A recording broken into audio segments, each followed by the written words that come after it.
उस बार मामा के यहाँ शादी में मुझे इतना आनंद आएगा ये तो मैं कभी सोची ही नहीं थी। ये उस समय की बात है जब मेरी शादी को लगभग 5-6 महीने हुए थे और मैं ससुराल से वापस मायके आई हुई थी। मेरे हस्बैंड ड्यूटी पर वापस शहर चले गए थे। मेरा नाम शालिनी है। मैं 26 साल की हूँ। मैं बहुत सुंदर और गोरी हूँ। मैं ससुराल में तो साड़ी पहनती थी लेकिन यहाँ जब से मायके आई हूँ तब से सूट पहनती हूँ। अब मैं जब कभी भी गांव में बाहर किसी काम से निकलती हूँ तो मेरा विशालकाय के समान पिछवाड़ा ताकने के लिए लोगों की लाइन लग जाती है। एक तो मेरे हस्बैंड ने मेहनत कर करके 3-4 महीने में उसे खूब फूला दिया है, जिससे अब वो बहुत सुंदर लगते हैं। मैं अपने मायके आई तो पता चला कि 10 दिन बाद मेरे मामा के यहाँ उनकी लड़की की शादी है। मैं बहुत खुश हुई कि चलो अब कुछ दिन वहाँ मामा के यहाँ रहने को मिलेगा। मुझे नहीं पता था कि इस बार मामा के यहाँ मुझे कुछ अलग ही खुशी मिलेगी। फिर मामा हम लोगों को कार से लेने आए और हम लोग 3 दिन पहले ही मामा के घर पहुँच के सब तैयारियों को करने लगे। वहाँ बहुत खुशी का माहौल था। मामी और उनकी लड़की मुझे देख बहुत खुश हुए और बोले कि तुम आ गई हो, अब सब कुछ जल्दी जल्दी शॉपिंग के लिए लिस्ट बना लो जिससे कोई भी सामान छूट न जाए। मैं बोली आप लोग टेंशन न लो, अब मैं सब कुछ संभाल लूंगी। मामा के यहाँ और भी कई रिश्तेदार आए हुए थे। उनमें एक लड़का मामी के मायके से आया हुआ था जो बहुत ही सुंदर और स्मार्ट था। मैंने तो जब उसे देखा तो देखती ही रह गई। वो हंस हंस कर सारा काम निपटा रहा था। मैंने देखा कि वो मुझे देख देख कर कुछ ज्यादा ही हंस रहा था। फिर जब वो एक बार किसी काम से मेरे पास आया तो मैंने उससे पूछ ही लिया कि क्या बात है, तुम मुझे देखकर हंस क्यों रहे थे। तो वो मुझसे बोल, मैंने आज तक आप जैसे सुंदर लड़की आज तक नहीं देखी।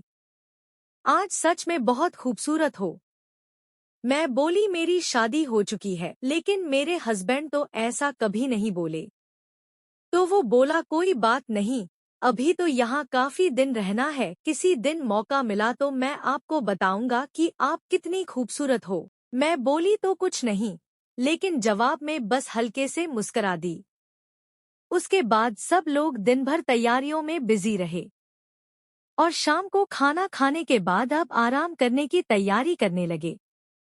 क्योंकि आगे दिन ही प्रोग्राम था तो बाकी बचे हुए मेहमान भी आ चुके थे और पूरा घर मेहमानों से भर गया था। जब खाना कहकर आराम करने की बारी आई तो कुछ लोग नीचे घर में आराम करने लगे तो कुछ लोग छत पर चले गए। नीचे बहुत गर्मी थी तो मैंने भी सोचा छत पर चलकर ही आराम कर लेती हूँ। मैं एक चादर लेकर छत पर चली आई। वहाँ 2 लोग और लेटी हुई थी।